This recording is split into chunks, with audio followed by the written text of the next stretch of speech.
நம்பிக்கை நம்பிக்கை நம்பிக்கை நம்பிக்கை இல்லாமல் நாளை இல்லை.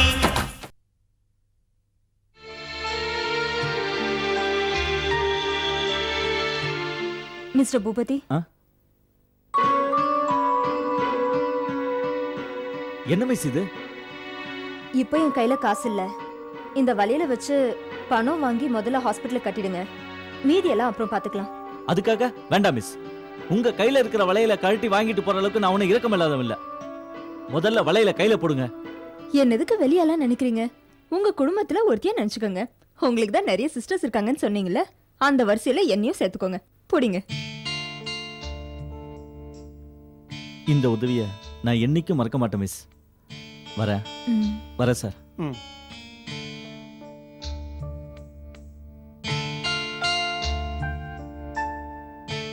என்னடா 2 நாள் ஆளக்கணா? ஏதாவது வெளியூர் போயிருந்தியா? ஆமாண்டா, நானும் ஜெயந்தியும் 2 நாள் பெங்களூர் போயிட்டு வந்தோம். மச்சான், ஒரு புது உலகத்துக்கு போயிட்டு வந்த மாதிரி இருக்கு. ஜெயந்தி உங்ககிட்ட மனசை பறி கொடுத்துட்டா போல் இருக்கு. மனசு மட்டுமா கொடுத்தா? சரி, அதை விடுறா. உன் தம்பிக்கு ஏதோ பிரச்சனை, பணம் கட்டணும்னு சொன்னீங்க, கட்டியா? ஆமாண்டா, அதுக்கு தான் உன்னை தேடிட்டு இருந்தேன். நீ அவளோட பெங்களூர் போயிட்ட. டேய், கவலைப்படாதடா. நான் எங்க சுத்தினாலும் உன் பிரச்சனை மட்டும் மறக்கல. உனக்கு 1000 ரூபாய் தானே வேணும்? இந்தா. மச்சான், எடுத்துட்டு போ. ரொம்ப தேங்க்ஸ்டா. ஆமா, உண்மையிலேயே இது உன் கூட பிறந்த தம்பி தானே, இல்ல என்ன மாதிரி கற்பனை தம்பி உருவாக்கிட்டியா? என்னடா மச்சான், உண்மையா தான்டா. டேய், இந்த பணத்தை நீ திருப்பி தர வேணாம். ஆனா எனக்காக நீ ஒரு உதவி பண்ணணும்.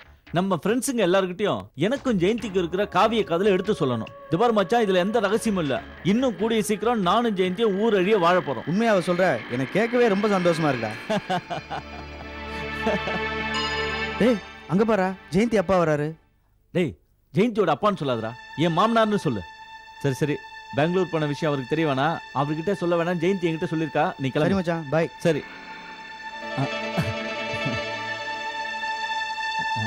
வணக்கம் சார். வணக்கம். பூபதி தம்பி, எப்படிப்பா இருக்க? நல்லா இருக்கேன் சார். நீங்க எங்க இந்த பக்கம்? ஜெயந்திக்கு லேசா ஜுரம். டாக்டர்கிட்ட வாங்கினா வரமாட்டேங்கிறா. அதான் மெடிக்கல் ஷாப்புக்கு போய் மருந்து வாங்கிட்டு வரலான்னு போறேன். என்ன சார் சொல்றீங்க? ஜெயந்திக்கு ஜுரமா? பதட்டப்படாதப்பா, சாதாரண ஜுரம் தான். மருந்து சாப்பிட்டா சரியா போயிடும். உங்களுக்கு எதுக்கு சார் சிரமம்? நீங்க வீட்டுக்கு போங்க, நான் போய் மருந்து வாங்கிட்டு வரேன். உனக்கு எதுக்குப்பா வீண் சிரமம்? நானே போய் வாங்கிக்கிறேன். எனக்கு எந்த சிரமம் இல்லை சார். டிராஃபிக்கா இருக்கு. உங்க கூடவாது வரேன் சார். சரி, வாப்பா.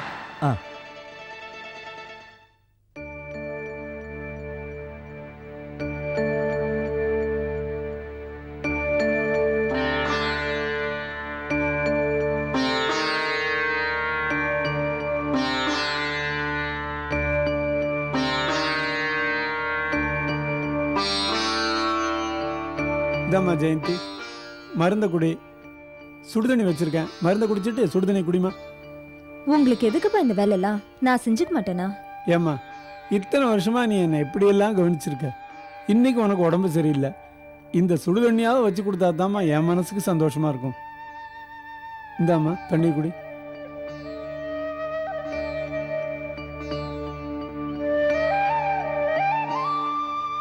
டீ போட்டு தரட்டுமாம்மா? இல்லப்பா, வேண்டாம். ஜுரம் இருக்குமா? சரியாயிடும்பா. ஜெயந்தி, உன் மருந்து வாங்குறதுக்கு மெடிக்கல் ஷாப்புக்கு போனப்போ எதேச்சியா பூபதி தம்பியை பார்த்தேம்மா. உனக்கு ஜுரம் சொன்னோன்னா பதறி போயிடுச்சு. அவரே மெடிக்கல் ஷாப்புக்கு கூட்டிட்டு போய் மருந்து வாங்கி கொடுத்து என்னை வீடு வரைக்கும் கொண்டு வந்து விட்டுட்டு போறாருமா. அப்படியாப்பா? அந்த தம்பிக்கு நம்ம குடும்பத்து மேல ரொம்ப அக்கறைம்மா. ரொம்ப நல்ல டைப்பா தெரியுறாரு. வீடு வரைக்கும் வந்துட்டு உள்ள வராம போயிட்டாரேப்பா. நான் கூப்பிடாம இருப்பேனாம்மா? உள்ளவான்னு கூப்பிட்டேன். ஏதோ முக்கியமான வேலையா போறேன், அப்புறம் வரேன்னு சொல்லிட்டு போயிடுச்சுமா. வாங்க தம்பி, உட்காருங்க. வாங்க, உட்காருங்க. இந்தாங்க மிஸ், பிரசாதம். கோயிலுக்கு போனீங்களா? ஆமா, எங்க வீட்டு பக்கத்துல நாகாத்தம்மா கோயில் இருக்கு. யாருக்காவது உடம்புக்கு முடியலன்னா அந்த அம்மா காதுல போட்டா போதும், உடனே சரியாயிடும். அப்பா உங்களுக்கு உடம்பு சரியில்லைன்னு சொன்னாரு, அதான் மனசு கேட்கல. நாகாத்தம்மா கோயிலுக்கு போய் உங்க பேர்ல ஒரு அர்ச்சனை பண்ணிட்டு வந்தேன். இது சாதாரண ஜுரம்தான். 4-5 நாளா காலையில பனியில எழுந்திரிச்சு வாசல்ல கோலம் போட்டேன். அதனால உடம்பு லேசா சுடுது. அதை போய் நீங்க சீரியஸா எடுத்துக்கிட்டீங்களே. மிஸ், உங்களுக்கு ஏதாவது ஒண்ணுன்னா என்னால தாங்க முடியாது. தம்பி, மற்றவங்களோட கஷ்டத்தை புரிஞ்சுக்கிறதுக்கு பெரிய மனசு வேணும். டீ போட்டு தரட்டுமா? நீங்க உட்காருங்க சார், நான் இப்பதான் சாப்பிட்டு வந்தேன். மிஸ்டர் பூபதி, என்னால 2 நாளைக்கு ஸ்கூலுக்கு வர முடியாதுன்னு நினைக்கிறேன். நான் லீவ் லெட்டர் எழுதி தரேன், கொண்டு போய் கொடுத்துறீங்களா? தாராளமா கொடுங்க மிஸ், நான் எடுத்துட்டு போய் கொடுக்குறேன். சரி. நில்லுங்க மிஸ், உங்களுக்கு அந்த கஷ்டமே வேண்டாம். இந்தாங்க. நிறுத்துங்க. என்ன எழுத போறீங்க? நீங்க சைனை மட்டும் போடுங்க மிஸ், மத்ததை நான் பாத்துக்கிறேன். 4 வரி தானே, நானே எழுதி தரேன். வேண்டாம் மிஸ், நம்ம ஸ்கூல் தானே, நான் சமாளிச்சுக்கிறேன். நீங்க சைனை மட்டும் போடுங்க. சரி.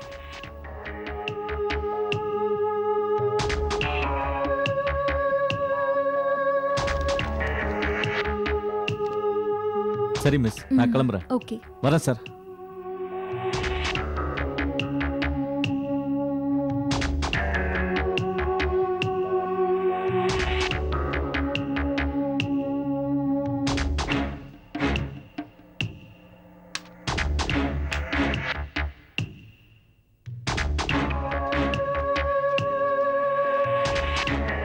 என்னடா மச்சான் வர சொல்லியிருந்தியாமே? வா மச்சி, அன்னைக்கு கிளப்புக்கு போகும்போது 2000 ரூபாய் பணம் கொடுத்தல, இந்த பணம் புடி. முன்னெல்லாம் கடன் வாங்கினா திருப்பியே கொடுக்க மாட்டேன், இப்போ என்னடாண்ணா நீயே எடுத்துட்டு வந்து கடனை கொடுக்குற? டேய், நான் இப்ப பழைய பூபதி இல்ல, ஜெயந்தியோட அண்டர்டேக்கிங்ல இருக்கிறேன். இந்த 2000 ரூபாய் பணம் கூட அவ கொடுத்ததுதான். மறுபடியும் அங்க எப்படா கடன் வாங்கின? டேய், என்னுடைய ரிசர்வ் பேங்கே ஜெயந்தி தாண்டா. ஆனா இந்த தடவை பணமா தரல, அதுல ஒரு சின்ன சேஞ்ச் செயினா கொடுத்தா. சரிடா, நீ கேட்கும் போதெல்லாம் பணமாவும் நகையாவும் கொண்டு வந்து தராலே, அவங்க அப்பாவுக்கு தெரிஞ்சா ஒன்றும் சொல்ல மாட்டாரு. டேய், என் மாமனார் முன்னாடி தாண்டா அவன் நகையே கட்டி கொடுத்தா. மாமனாரா? ஆமாண்டா, ஜெயந்தியோட அப்பாவை தான் சொல்றான். அன்னைக்கு வீட்டுக்கே போயிட்டேன்ல, இப்ப ஜெயந்தியோட அப்பாவும் எனக்கு அடிமையாயிட்டார். அப்புறம் என்ன, நீ நினைச்சது நடக்க போகுதுன்னு சொல்லு. ஆமாண்டா, ஜெயந்திக்கு இப்ப என் மேல தீராத காதல் வந்துடுச்சு. அவளுக்கு தான் புருஷன் இருக்கானே. டேய், அத பத்தி அவளே கவலைப்படலடா. அதுக்காக அவளை நீ கல்யாணம் பண்ணிக்க போறியா? டேய், கல்யாணம் தான் வாழ்க்கையாடா. டேய், அவசர அவசரமா கல்யாணத்தை பண்ணி அவசர அவசரமா பிள்ளைய பத்து நர்சரி ஸ்கூல் வாசல்ல என்ன நிக்க சொல்றியா? போடா பைத்தியக்காரா. வாழ்க்கைன்னா அனுபவிக்கணும்டா. நான் ஒரு நல்ல கலைஞன், ஜெயந்தி ஒரு நல்ல ரசிகர். பூ எவ்வளவுதான் வாசனையா இருந்தாலும் அதனுடைய மதிப்பு ஒரே ஒரு நாள் தான்டா. அதே மாதிரி தான்டா ஜெயந்திக்கும் எனக்கும் உள்ள உறவு. அதெல்லாம் உனக்கு புரியாது, வா போலாம். சரி வா. அதை எடுத்து மேலே வைங்க. அண்ணே வணக்கண்ணே. அட வாங்க ரசப்பா, உட்காருங்க. ஆமாம், வியாபாரம்லாம் எப்படி நடக்குது? வியாபாரம்லாம் நல்லபடியாக தான் நடக்குதுங்க. எங்கள் பிஸ்னஸ் டைல்ஸ் பிஸ்னஸ், உங்கள் பிஸ்னஸ் அப்படி இல்லையே, மக்கள் தினம் தினம் பணம் கொடுக்குற பிஸ்னஸ் ஆச்சே. ஆமாம், எங்கே இந்த பக்கம் எவ்வளோ தூரம்? கான்ட்ராக்ட்காரர் ஒருத்தர் பார்க்கலான்னு வந்தேன். அப்படியே வர்ற வழியில் உங்களையும் பார்த்து பேசிட்டு போகலான்னு. அப்படியா? ரொம்ப சந்தோஷம். கான்ட்ராக்ட்காரரை பார்த்துட்டு வந்துடுறேன். போயிட்டு வாங்க. வரேங்க. எப்பா அதை ரைட் சைடில் வைப்பா. வச்சுட்டேன் சார். அது கொஞ்சம் கிழவி. Okay okay. வணக்கம் முதலாளி. வாப்பா செட்டி பாபா. ஆமாம், முகமெல்லாம் இன்னொரு மாதிரி இருக்கு.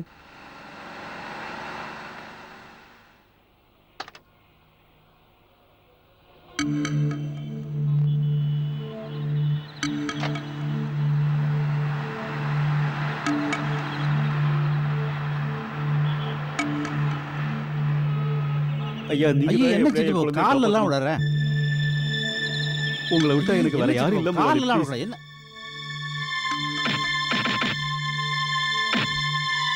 வெளியில போறதுக்கு உங்களுக்கு பயமா இருந்தா நீங்க விரும்புற வரைக்கும் இங்கே இருக்கலாம். எனக்கு எந்த ஆட்சேபனையும் இல்ல. என் குழந்தையோட முடியாது, போயா வெளியே. நீங்க தான் முதலாளி, என்ன பண்ணி, எப்படியாவது காப்பாத்தணும் ப்ளீஸ் முதலாளி. தயவு செய்து உங்களால வெளியே எவ்வளவு போயா. முடியுமோ என்கிட்ட அவ்வளவு பணம் கொடுங்க முதலாளி. முடியா, கையை விடு. உனக்கு 2 லட்சம் ரூபாய் வேணும்னா ஏதாவது தர்மஸ்தாபனத்தில் போய் கேளியா? நானே 2 பொண்டாட்டி கல்யாணம் பண்ணிக்கிட்டு எப்படி சொத்தை பிரிக்கிறது திண்டாடிக்கிட்டு இருக்கேன். உனக்கு 2 லட்சம் ரூபாய் கொடுத்தா தெரிஞ்சா என் பிள்ளைங்க என்ன கொன்னே போட்டுருவானுங்க. போயா வெளியே முதலாளி ப்ளீஸ். போயா வெளியே போயாண்ணா.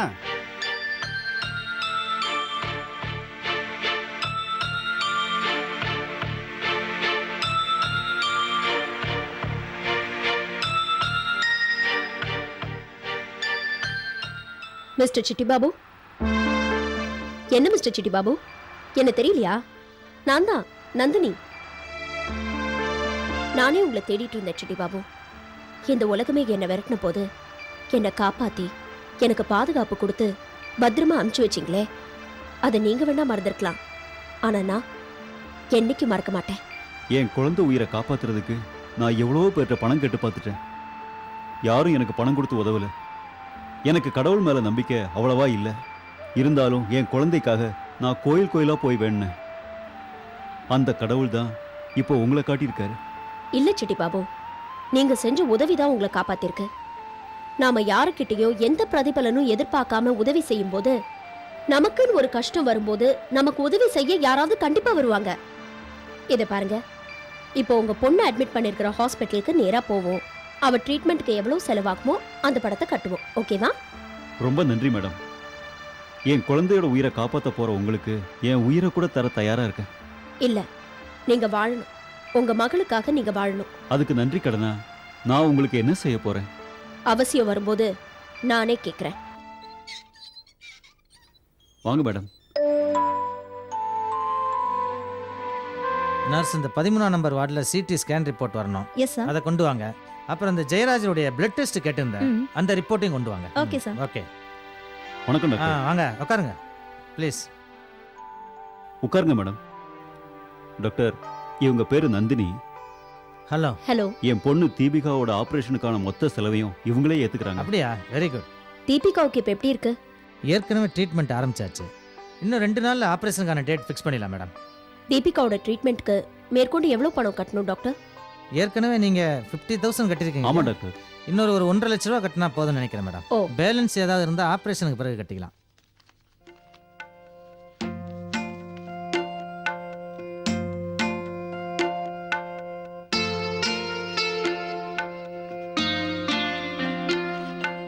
டாக்டர், இதுல 2 லட்சம் ரூபாய்க்கு செக் எழுதியிருக்கேன். இது என்னோட விசிட்டிங் கார்டு. தீபிகா சம்பந்தமா எப்போ எது தேவைப்பட்டாலும் நீங்க தாராளமா எனக்கு ஃபோன் பண்ணலாம். தீபிகாவுக்கு இந்த ஹாஸ்பிட்டல்ல ஸ்பெஷல் கேர் கிடைக்கணும். உடனே ஏற்பாடு பண்ணுங்க. எவ்வளவு செலவானாலும் பரவாயில்ல, நான் பாத்துக்கிறேன். Okay madam. வரேன் அப்ப டாக்டர். நாங்க வரோம் வாங்க. டாக்டர்.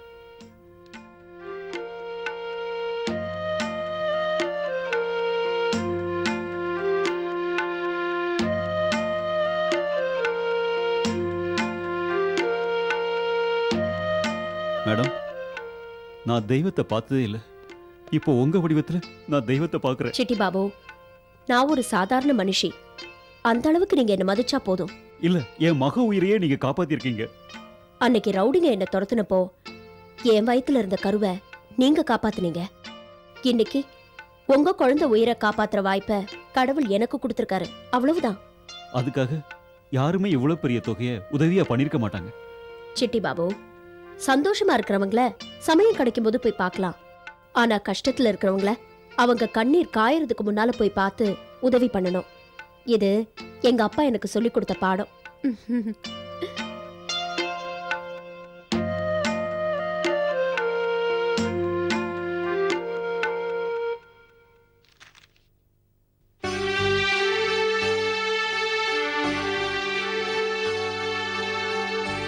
என்னம்மா? வாமா. சாப்பிட்டீங்களா இல்லையா? நான் இல்லைன்னா நீங்க சாப்பிட மாட்டீங்களா? என்ன பத்தியே கவலைப்பட்டு இருக்கியம்மா. புள்ளதாச்சி பொண்ணு, நீ தான் கரெக்டான டயத்துக்கு சாப்பிடணும். நான் இன்னைக்கு ரொம்ப சந்தோஷமா இருக்கேம்மா. நீ எப்பவுமே சந்தோஷமா இருப்பம்மா. கடவுள் உனக்கு எந்த கஷ்டத்தையும் கொடுக்க மாட்டாரு. அம்மா, நம்ம கம்பெனி இப்போ ரொம்ப நல்ல நிலைமையில இருக்கு. நிறைய ஆர்டர்ஸ் வருது. மாசம் மாசம் லட்சமா லாபம் வருது. ஆனா இது எல்லாத்துலயும் எனக்கு கிடைக்காத சந்தோஷம் இன்னைக்கு கிடைச்சிருக்குமா. அப்படியா? ஆமாம்மா. சிட்டி பாபுன்னு ஒருத்தர் நான் ஆபத்துல இருக்கும்போது என்னை காப்பாத்தினவரு. என் வயத்துல இருக்கிற குழந்தைய அழிக்கிறதுக்காக அந்த சிந்தாமணி சில மிருகங்களை என் பின்னால அனுப்புனா. ஆனா அந்த மிருகங்க கிட்ட இருந்து என்னையும் என் குழந்தையையும் அவர் தான் காப்பாத்தினாரு. இன்னைக்கு அவரோட குழந்தை உயிருக்காக போராடிட்டு இருக்கா. 2 லட்சம் ரூபாய் இருந்தாதான் ஆபரேஷன் பண்ணி அந்த குழந்தையோட உயிரை காப்பாத்த முடியுங்கிற நிலைமை. இன்னைக்கு அந்த 2 லட்சம் ரூபாய் பணத்தை நான் கொடுத்துட்டு வந்தேம்மா. ஒரு குழந்தை உயிரை காப்பாத்துற திருப்தி எனக்கு கிடைச்சிருக்கு. அது மட்டும் இல்ல, லட்சமா சம்பாதிச்சாலும் கிடைக்காத சந்தோஷமும் நிம்மதியும் இன்னைக்கு எனக்கு கிடைச்சிருக்குமா. நீ நல்லா இருப்பம்மா. அடுத்தவங்க நல்லா இருக்கணும்னு நினைக்கிற எல்லாருமே நல்லா இருப்பாங்க. நான் பணத்தை கட்டின பிறந்தாமா அந்த சிட்டி பாபு முகத்துல சிரிப்பையே பார்த்தேன். இருக்காதம்மா பின்ன. பெத்தவங்களுக்கு தாமா புள்ளையோட அருமை தெரியும். அந்த சிந்தாமணிக்காக வாழ்க்கையை வெறுத்துட்டு இருந்தனா என் உயிரை சுமந்துட்டு இருந்ததே என் பிள்ளைக்காக தாம்மா.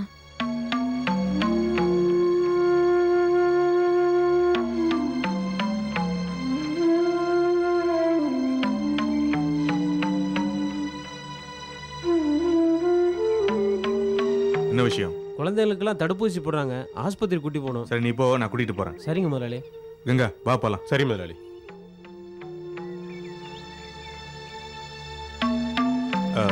விசாலம் குழந்தைய கொடுமா. தரமாட்டேன். என் குழந்தை நான் தரமாட்டேன். என் குழந்தை என்கிட்ட இருந்து பிரிக்க பாக்குறீங்களா? குழந்தைக்கு தடுப்பூசி போடணுமா, அதுக்கு தான் நாங்க கூட்டிட்டு போறோம். அவன் நல்ல ஆரோக்கியமா இருக்கணும் இல்லையா? கொடுமா. வேணா அண்ணே, எனக்குன்னு இருக்கிற ஒரே ஒரு உறவு என் குழந்தை மட்டும்தான். என் குழந்தைய பிரிஞ்சு என்னால் இருக்க முடியாதுன்னு. விசாலம் ஏமா இப்படிலாம்? வேண்டாங்க, என்கிட்ட பேசாதீங்க. எனக்கு எப்போ துரோகம் பண்ணீங்களோ அன்னில இருந்தே உங்ககிட்ட பேசுறதுல நான் முடிவு பண்ணிட்டேன். என் குழந்தை பாத்துக்க எனக்கு நல்லாவே தெரியும். நீங்க கவலைப்படாதீங்க. விசாலம்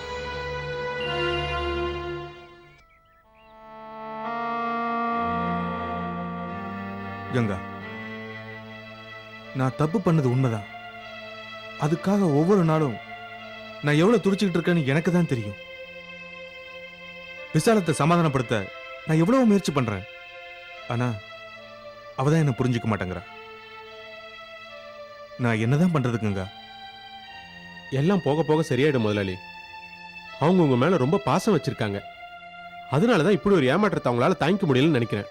விசால என்கிட்ட பேசாததும் என்னை விட்டு ஒதுங்கி போறதும் எனக்கு வாழ்க்கையில வெறுப்பை ஏற்படுத்துது கங்கா. கங்கா, பிரிஞ்சு போன உறவுகள்லாம் நல்லது கிட்டத்துல ஒன்னா சேருவாங்கன்னு சொல்லுவாங்க. இன்னும் 2 நாள்ல என் பையனோட பிறந்தநாள் வருது. அதை நல்லபடியா கொண்டாடணும். நமக்கு வேண்டியவங்களை எல்லாரையும் கூப்பிடு. அதை பார்த்தாவது விசாலத்தோட மனசு சந்தோஷமா அடையட்டும். சரி முதலாளி, நான் ஏற்பாடு பண்றேன். ம்